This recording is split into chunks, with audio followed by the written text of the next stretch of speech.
ఉదయకాలమును దేవుని యొక్క పరిశుద్ధ సన్నిధానములో చేరి ఆయన్ని ఆరాధించడానికి, ఘనపరచడానికి, మహిమపరచడానికి, ఆయనతో గొప్ప సహవాసం చేయడానికి ఈ దినముందు దేవుడు మనకు అనుగ్రహించిన గొప్ప ఆధిక్యత, ధన్యతను బట్టి దేవుని ఎంతైనా స్తుతించబద్దలమనిచున్నాం. వాస్తవానికి నిన్నటి వారమైన మనల్ని ప్రభు ప్రేమించి ఆయుష్ను, ఆరోగ్యాన్ని పొడిగించి, అందుకని పరమ భాగ్యం ఆయన పరిశుద్ధమైన సన్నిధానంలో ఆరాధించగలిగే ధన్యతను, భాగ్యాన్ని దేవుడు మనకు అనుగ్రహించి ఇచ్చినాడు. అందరన్నమాట దేవుని ఎంతైనా మనం స్తుతించే బదులుమైనా ఆరాధనకు సహాయకరంగా దైవ గ్రంథంలో నుండి యెషయా గ్రంథము 6వ అధ్యాయము మొదటి 7 వచనాలను మనం మార్చి చదువుకుందాం. యెషయా గ్రంథము 6వ అధ్యాయము మొదటి 7 వచనాలను మనం మార్చి చదువుకుందాం. యెషయా గ్రంథము 6వ అధ్యాయము మొదటి 7 వచనాలు. దీనవచనం, వీరవచనం. రాజైన ఉదయ మృదునైన సంవత్సరము అత్యున్నతమైన సింహాసనమందు ప్రభువు ఆసీనుడిగా ఉండగా నేను చూచి తిని, ఆయన చక్కాయి అంచులు దేవాలయముకు నిండుకునేను. ఆయనకు పైగా సేరాపులు నిలిచి ఒక్కొక్కరికి ఆయాసరహితుడను, ప్రతివాడు 2 రెక్కలతోనూ తన ముఖమును రెడ్డితో కాడుతోనూ కప్పుకొనుచు ఎండ్రెడ్డితోనూ ఎగురుచుండెను. వారు సైన్యములకు అధిపతియగు యెహోవా పరిశుద్ధుడు, పరిశుద్ధుడు, పరిశుద్ధుడు, సర్వలోకము ఆయన మహిమతో నిండి ఉన్నది అని గొప్ప స్వరముతో గాన ప్రతిగానము చేయుచుండిరి.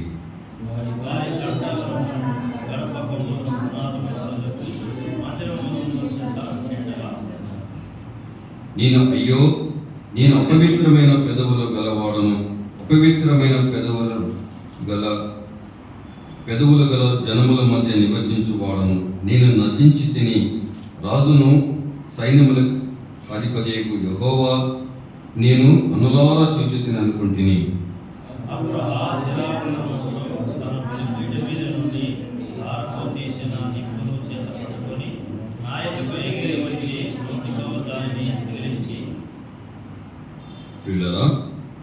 ఇక్కడ ఒక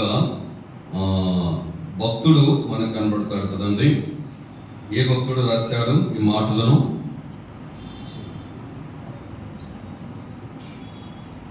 అదే మాట కావాలంటే యెషయా గ్రంథం 1వ అధ్యాయం 1వ వచనంలో ఒక మాట ఉంటుంది, చూడండి. ఎవరు రాశారు అనే విషయం అక్కడ మనకు కనబడుతుంది. ఉజియ, యోతాను, ఆహాజు, హిజ్కియాను యూదుల రాజు అయిన దినములలో యూదాను గురించిన, యెరూషలేమును గురించిన ఆమోజు కుమారుడైన యెషయా కలిగిన దర్శనం. ఎవరు కలిగినదండి? యెషయా ఒక దర్శనము చూస్తున్నట్టు కూడా చూస్తుంటున్నాం. ఆ గొప్ప పరలోకము ఒక దర్శనాన్ని బైబిల్ గ్రంథంలో ఎవరెవరు చూడగలిగారండి?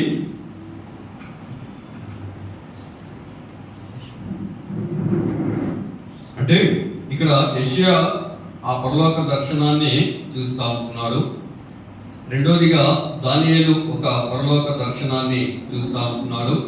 మూడోదిగా మనం భక్తుడైన యోహాను ప్రకటన గ్రంథంలో ఆ దర్శనాన్ని చూస్తున్నట్టు మనకు కనబడినట్టు కూడా చూస్తుంటున్నాం. అయితే ఈ భక్తులు ఆ దేవాది దేవుడు, ఆ పరిశుద్ధమైన దేవుని యొక్క దర్శనాన్ని చూస్తూ ఉంటున్నారు. ఆ పరలోకము ఎలా ఉంటుంది అనే విషయాన్ని ఇక్కడ జ్ఞాపకం చేసుకున్నట్టు కూడా చూస్తుంటున్నాం. ఇరువురు భక్తులు మనకు కనబడినట్లయితే, ఒకటి యెషయా, 2 దానియేలు. వీరు ఇరువురు కూడా ప్రభువుని దర్శనంలో చూసిన వారు. అయితే యోహాను మాత్రము దేవాది దేవుడితో సహవాసం చేసి ప్రభు ఈ లోకయాత్రని ముగించి పరలోకానికి వెళ్ళిన తర్వాత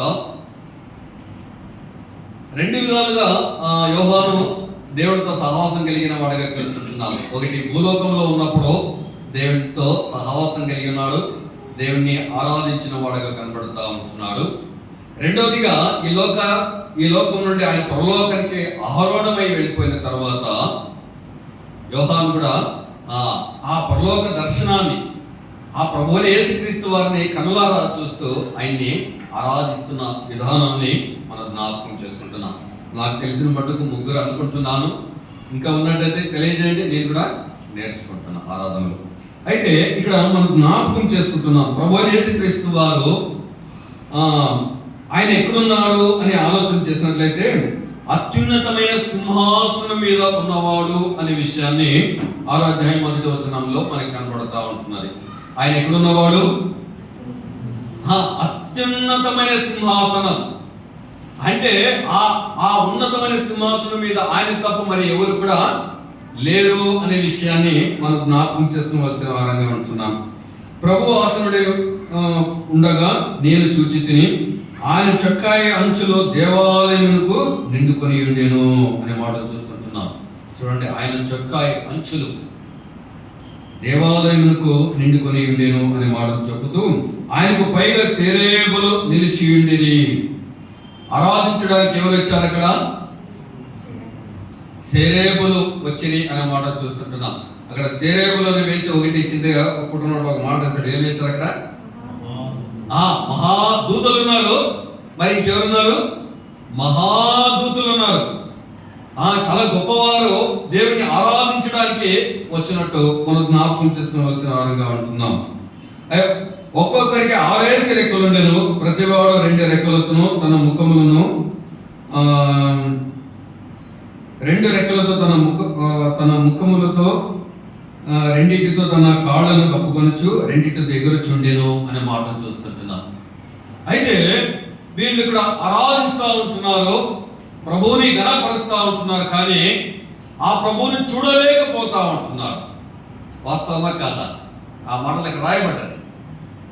2టితో తమ ముఖాన్ని కప్పుకున్నట్టు చూస్తుంటున్నాం. మహాదూతలే తమ ముఖాన్ని కప్పుకొని ఇచ్చున్నారు, తమ కాళ్ళని కప్పుకొని ఇచ్చున్నారు.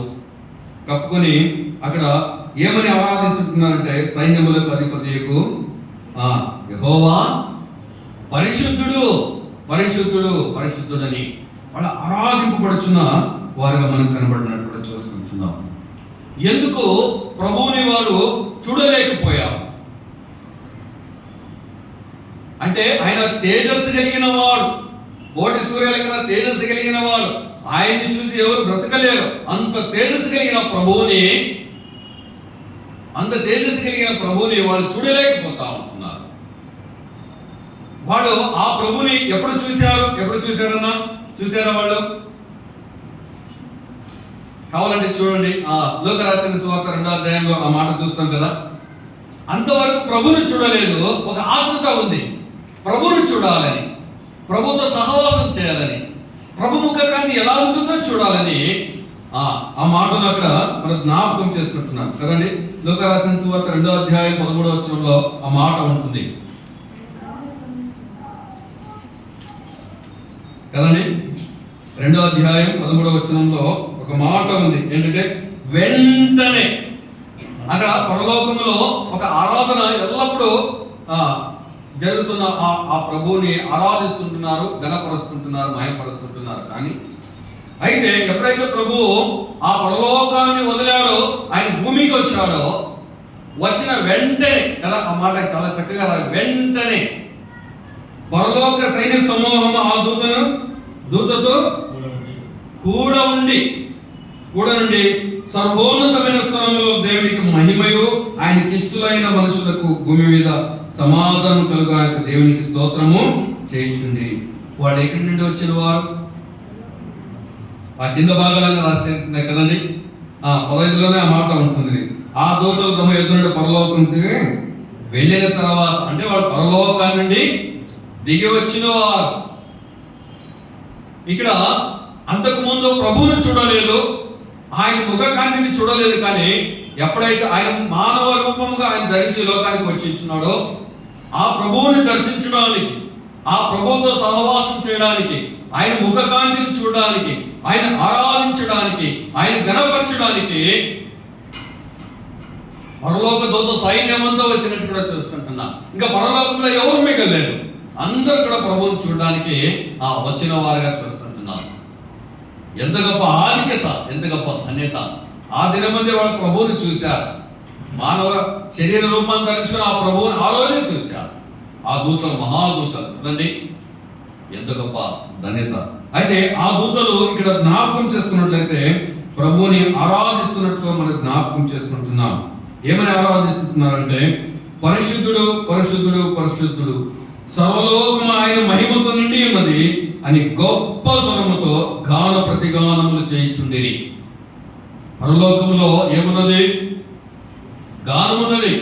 ప్రభువుని పాటలతో ఆరాధిస్తూ ఉంటున్నారు, పాటలతో మహిమపరుస్తూ ఉంటున్నారు, గానం ప్రతిగానాలు చేస్తూ ఉంటున్నారు. ఒక్క క్షణము తీరిక లేకుండా ఆయన్ని ఆరాధిస్తున్న వారుగా చూస్తున్నాం. అలాంటి ఆ పరలోక దర్శనాన్ని, ఆ ప్రభువుని చూస్తుంటున్న యెషయా అంటున్నాడు. ఏమంటున్నాడంటే, అయ్యో నేను అపవిత్రమైన పెదవుల గలవాడను.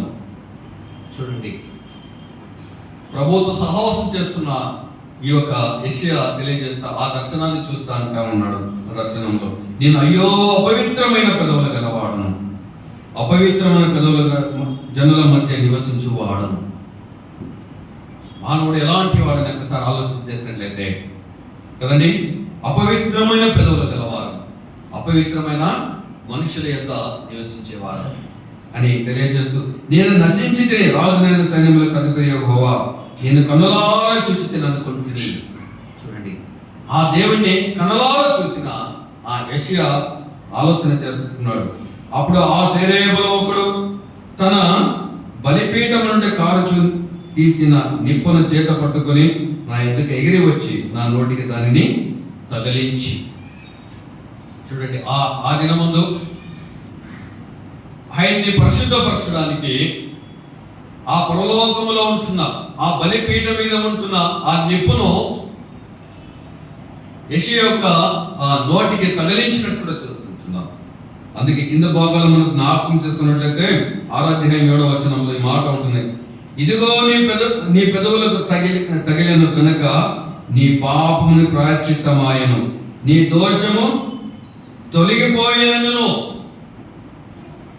చూడండి, ఆ దోషము తొలగిపోయినది, ప్రాయశ్చిత్తం అయిపోయినట్టు కూడా యెషయాకు ఇంకేముంది?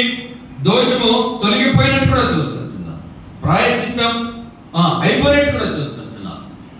అయితే ఎంత గొప్ప ధన్యత, భాగ్యం యెషయా యొక్క జీవితం, ప్రభువుని చూసేగలిగే ధన్యతను, భాగ్యాన్ని అలానాడు యెషయా జ్ఞాపకం చేసుకున్న వాడుగా చూస్తుంటున్నా కదండి. అంతేకాదు కానీ ఆ దూతగణాలు ప్రభువు ఈ భూలోకానికి వచ్చినప్పుడు వెంటనే ఆ ప్రభువుని చూడడానికి వాళ్ళు దిగి వచ్చిన వారుగా మనం జ్ఞాపకం చేసుకుంటున్నాం. అంతేకాదు కానీ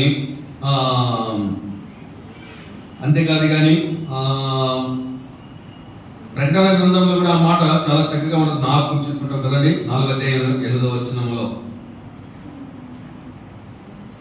4వ అధ్యాయం 8వ వచనంలో కూడా ఆ మాటను చాలా చాలా చక్కగా భక్తుడైన యోహాను గారు రాస్తూ మనకు ఆ దర్శనాన్ని చూపిస్తా ఉంటున్నాడు. ప్రకటన గ్రంథంలో ఉంటున్న 4వ అధ్యాయం 8వ వచనంలో, ఆ 4 జీవులు ప్రతి జీవికి 6 రెక్కలుండెను, అవి చుట్టూను కన్నుల లోపలను కన్నులతో నిండి ఉండెను. అవి భూత వర్తమాన భవిష్యత్ కాలములతో ఉండి సర్వాధికారియు దేవుడు నగు ప్రభువు పరిశుద్ధుడు పరిశుద్ధుడు పరిశుద్ధుడు అని మానక, ఏంటంట అంటే మానవారు కూడా ఉన్నారని, దేవుని ఆరాధించడానికి మానవారు కూడా. ఇక్కడ ఏమంటున్నాడు? మానక. చూడండి, ఆ పరిశుద్ధులో మానక ప్రభువుని ఆరాధిస్తా ఉన్న వారుగా చూస్తుంటున్నాం. పరిశుద్ధుడు పరిశుద్ధుడు పరిశుద్ధుడు అని మానక రాత్రింబగళ్ళు చెప్పుచుండెను. ఆ సింహాసనం మీద ఆసీనుడై ఉన్న యుగయుగములు సజీవుడైన వానికి మహిమయు ఘనత కృతజ్ఞతలు కలుగునుగా కానీ ఆ జీవులు కీర్తించుచుండగా అనే మాటను చూస్తుంటున్నాం. ఏంటంటే ఆయనకు మహిమయు ఘనత కృతజ్ఞతాస్తుతులు చెల్లిస్తున్నట్టు మనకు కూడా కనబడినట్టు కూడా చూస్తుంటున్నాం. అయితే అలాంటి ప్రభువు ఎలా అన్ని సమయంలో ఆరాధింపబడుచున్న ఆ ప్రభువు, స్తుతింపబడుచున్న ఆ ప్రభువు, మహిమపరచున్న ఆ ప్రభువు, దూతల మహాదూతలతో 24 పెద్దలతో కూడిన ఆ ప్రభువు, కొన్ని కోట్ల కొలిదే కదండి ఆ జనముతో ఆరాధింపబడుచున్న ఆ ప్రభువు నిన్ను ఆయన జ్ఞాపకం చేసుకున్న వాడుగా చూస్తుంటున్నాం. అందుకే ఆ పరలోక వైభవాన్ని ఆయన వదిలినవాడు, ఆయన ఈ లోకానికి దిగి వచ్చిన వాడుగా చూస్తుంటున్నాం. తను తాను ఎంతగా తగ్గించుకున్నాడో ఆ ప్రభువును ఒకసారి మనం ఆలోచన చేసినట్టయితే ఆయన మహా తేజస్సు కలిగిన వాడు, ఆయన్ని ఎవరు కూడా చూడలేని స్థితిలో ఉన్నారు. ఆ ప్రభువు నిన్ను నన్ను ఆయన జ్ఞాపకం చేసుకుని ఉంటున్నారు. ఆ పరలోకంలో ఉన్నవారి కన్నా నిన్ను నన్ను ఎక్కువగా ప్రేమించిన వాడుగా చూస్తుంటున్నాను. అందుకే నీతో నాతో సహవాసం చేయడానికి, మనతో సహవాసం చేయడానికి ఆ ప్రభు ఈ లోకానికి దిగి వచ్చిన వాడుగా చూస్తుంటున్నాను. అంతేకాదు కానీ పాపానికి కదండి దాసులు కొన్న మనల్ని, అపరాధంతో జీవించుచున్న మనల్ని, అగ్నిగుండానికి పాత్రలు కొన్న మనల్ని ఆయన విడిపించడానికి, పాపానికి జీవితం మరణాన్ని సంబంధించి మన బ్రతుకులో కదండి ఎవరు కూడా విడిపించలేని ఆ స్థితిలో ఉన్న మనల్ని, ఎవరు కూడా ఆదరించలేని స్థితిలో ఉన్న మనల్ని ఆ ప్రభు మన యొద్దకు వచ్చాడు. ఆ పరలోకాన్నే వదిలాడు, ఆ దూత గణాన్నే వదిలాడు. అయితే వారికన్నా నిన్ను ఎక్కువగా ప్రేమిస్తున్నానని ఆయన ఈ లోకానికి దిగి వచ్చి ఆయన ప్రేమ మన పట్ల చూపించిన వాడుగా చూస్తుంటున్నాను. ఆయన మన కోసం ఏం చేస్తున్నాడు అని ఒకసారి ఆలోచన చేసినట్లయితే ఆయన ప్రేమించాడు. రెండోదిగా తన అమూల్యమైన రక్తాన్ని మన కోసము సమర్పించాడు. ఆయన దేహం మన కోసము సమర్పించిన వాడుగా చూస్తున్నాం కదండి. ఆయన దేహం అంతా కొరడాలతో కొట్టబడినట్టు కూడా చూస్తున్నాం. పుట్ట వేడాలు కూడా వేలు కానంతగా శరీరం గాయపరచబడినట్టు కూడా చూస్తున్నాం. ఆయన పరిశుద్ధుడే, కానీ నీ నా కొరకు పరిశుద్ధత కలిగిన ఆ ప్రభు ఆ కల్వరి శిలువలో 3 మైళ్ళు అడ్డగొట్టబడిన వాడుగా చూస్తుంటున్నాం. ఆయన ఎంత కాంతి కలిగిన వాడు, కోటి సూర్యులకు తేజస్సు కలిగిన ప్రభు ఆ కల్వరి శిలువలో చూడనొల్లని వాడుగా మారిపోయినట్టు కూడా చూస్తుంటున్నాం. ఆయన వికార రూపంగా మారిపోయినట్టు కూడా చూస్తుంటున్నాం. ఏ పోలిక కూడా ఆయన పోల్చినట్టుగా ఆయన మారిపోయిన వాడుగా చూస్తుంటున్నాం.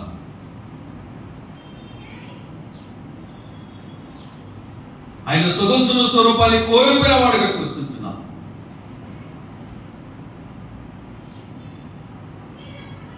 ఆయన ధవళవర్ణుడు రత్నవర్ణుడు పైన వారంలో సహోదరుడు తెలియజేశాడు కదండి. ధవళవర్ణుడు రత్నవర్ణుడు 10,000 మందిలో గుర్తింపు సౌందర్యం కలిగిన వాడు ఆ కల్వరిశిలో చూడనొల్లని వాడిగా మారిపోయినట్టు కూడా చూస్తుంటున్నా. చూడనొల్లని వాడిగా మారిపోయినట్టు కూడా చూస్తుంటున్నా. కొంచెం కూడా స్వస్థత లేని, శరీరంలో కొంచెం కూడా స్వస్థత లేని స్థితి, తల మీద ముళ్ళ కిరీటం కొట్టబడించినది, తల మీద రక్తమంతా కారిపోయినట్టు కూడా చూస్తుంటున్నాం. వీపు మీద కొరడాలతో కొట్టబడించినది, వీపులో రక్తమంతా కారిపోయినట్టు కూడా చూస్తుంటున్నాం. కాళ్ళలో మేకలు కొట్టబడించినవి, కాళ్ళలో రక్తం కార్చబడినట్టు కూడా చూస్తుంటున్నాం. చేతులలో మేకలు కొట్టబడించినవి, చేతుల నుండి రక్తం కార్చబడినట్టు కూడా చూస్తుంటున్నాం. హృదయానికి బలెపు కూడా కొట్టబడించినది, హృదయంకు బలెపు కోట కొట్టబడించినది, హృదయంలో నుండి రక్తం కార్చబడినట్టు కూడా చూస్తుంటున్నాం. అంతేకాదు కానీ సమాధిని, మరణాన్ని గెలిచిన గొప్ప దేవుడు ఆ ప్రభుగా అర్పించున్నారు. ఆయన ఉన్నతమైన స్థానంలో ఉన్న ఆ ప్రభు కదండి నిన్ను నన్ను ప్రేమించి ఆయన తనకని ఏం ఉంచుకోలేదు, కానీ సమస్తం ఆయన మన కోసమే కదండి ఇచ్చేశాడు. అందుకే పేతురు గారు ఎలా ఉండి ఆరాధించాలి, ఎలా ఉండి గణపరచాలి అని చాలా చక్కటి మాట, ఒక మాట మనకు తెలియజేస్తాడు. చూడండి, 1 పేతురు 1వ అధ్యాయం 14-16 వరకు ఆ మాటలు మనం చూస్తుంటున్నాం.